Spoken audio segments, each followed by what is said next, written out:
Dalawang dokumento mula sa Philippine National Police at CIDG ang pinanghahawakan ng mga abogado ni Delphine Lee.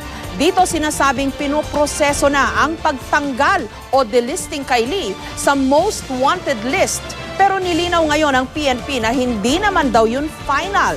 Hindi rin daw kailangan pang dumaan sa Secretary of Interior and Local Government ang request para sa delisting.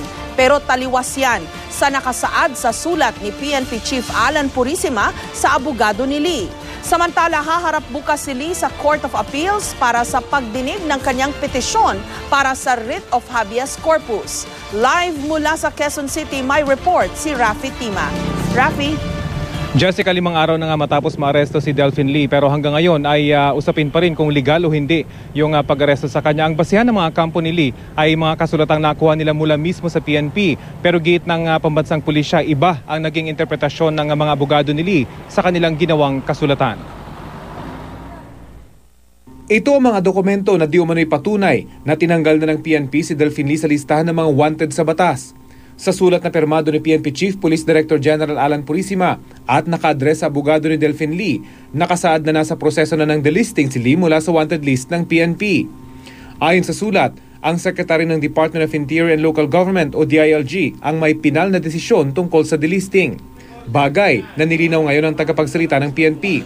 Ang usapin tungkol sa delisting, hindi raw nakarating sa opisina ng kalihim ng DILG dahil wala naman umanong kinalaman dito ang kalihim. The Secretary of the DILG has no role in the actual process of delisting persons from the most wanted list and the CIDG warrant of arrest information system. The SILG's role is limited in approving the names to be placed on said list and the corresponding reward as previously recommended by the RBC. As such, the matter did not even reach the office of the SILG. The request remained at the PNP level for further processing, and the DILG never issued any order delisting Delphine Lee. Ito rin ang pahayag ni DILG Secretary Marojas.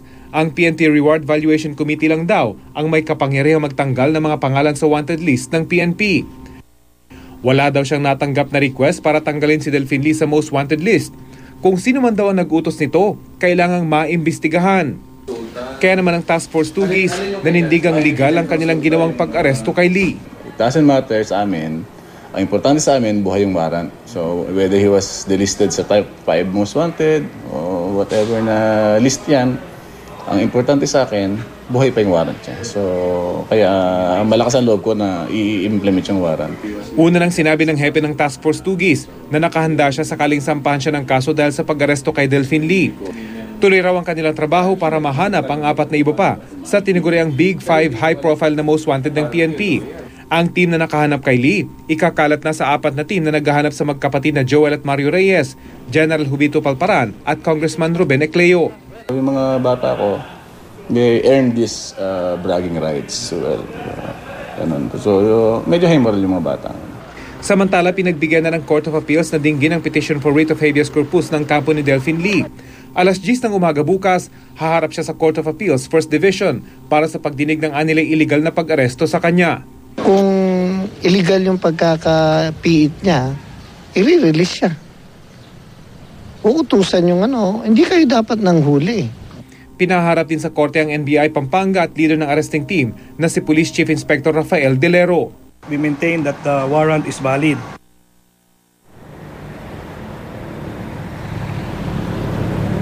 Jessica, bukas nga inasang matutulukan na kung legal o hindi yung pag-aresto kay Lee insofar as the Court of Appeals is concerned. Pero pagigit nga ng PNP at DOJ, pag-usapan na lang yung merito ng kaso ni Lee para malaman kung totoo yung mga alegasyong kumita siya ng bilyong piso mula sa mga pabahay na kanyang pinatayo sa tulong ng pera ng taong bayan. Jessica? Okay, kaya lang misteryoso itong delisting na ito, Rafi. Magkaiba ngayon yung nakasaad sa sulat ng PNP Chief Alan Purisima na number 1, under process na yung delisting kay Lee o yung pagtanggal sa listahan ng most wanted.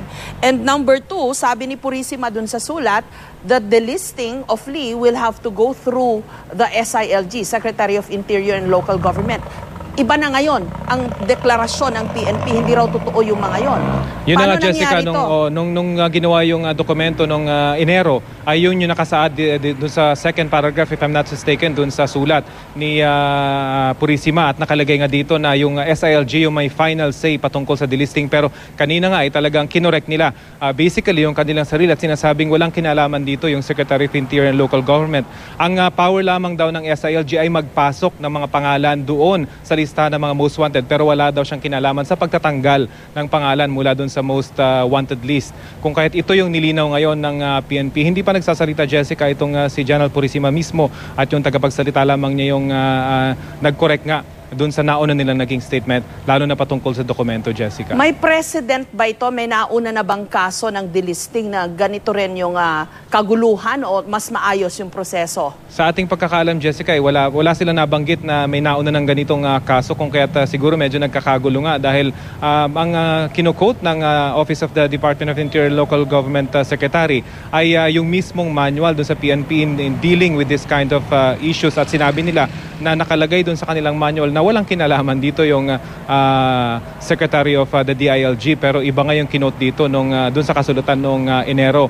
Patungkol naman, Jessica, doon sa sulat naman na nagmula doon sa CIDG, yung delisting na ginawa naman daw ng CIDG ay doon lamang sa kanilang listahan ng most wanted, sa CIDG list lamang, at hindi naapektuhan yung most wanted list ng buong PNP, kung kaya't buhay pa yung most wanted list insofar as Task Force 2GIS is concerned, Jessica. Okay, kasi nandun na tayo, no? Ang dapat pinag-uusapan yung merito ng kaso against Lee, kasi yun naman talaga ang kaso, no? Kasi kawawa yung mga nabiktima. Kaya lang at stake din dito yung kredibilidad ng PNP. Magkaiba yung nakasaad sa sulat ng hepe nila mismo, si General Purisima, dun sa sinasabi nila ngayon. Di ba, ano ba talaga?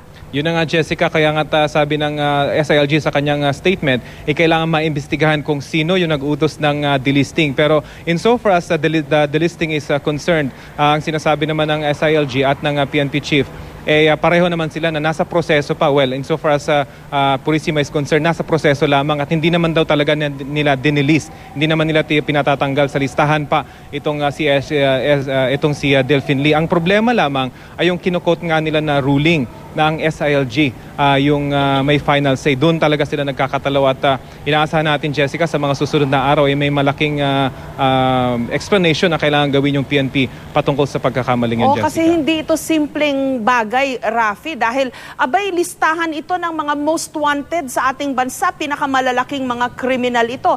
Kung ganun-ganun lang pala na may kalituhan, pwedeng i-delist, pwedeng dumaan sa ganitong opisina and then later on sasabihin hindi, ay kailangan klaruhin yan. Dahil sabi ko nga, hindi lang kredibilidad ng PNP o ng DILG ang nakasalalay dito, kundi yung kanilang integridad. Yun na nga, Jessica, kausap natin kanina yung mga official dito sa Task Force 2GIS at nagtataka nga sila, nakonsulta ba rito yung DOJ bago gawin yung kasulatang yon? Isang question yun dahil kung nakonsulta yung DOJ ay sasabihin nila na buhay pa rin yung warrant of arrest at hindi dapat i-delist itong si Delphine Lee, pero lumalabas nga insofar sa CIDG is concerned, nakalagay na dinilist na nila at yung PNP chief mismo nagsasabi na nasa proseso na ng delisting, pero hindi na nga nakaabot dun sa pagde-delist mismo dahil naaresto na itong si Delphine Lee. Pero pagdating doon sa pagko-quote doon sa mismong manual ng PNP na nagsasabing ang SILG ang may pinal na pagsasabi rito, doon nagkakatalo yung dalawang official, Jessica. Okay, at I think, kasi may question din dun sa, sinabi kasi mismo ni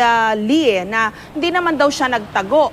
Andyan lang daw siya sa kanyang farm at nahuli siya sa isang hotel sa Maynila. And then this is after 3 years siyang pinaghahanap at nandun siya nga sa listahan ng most wanted list.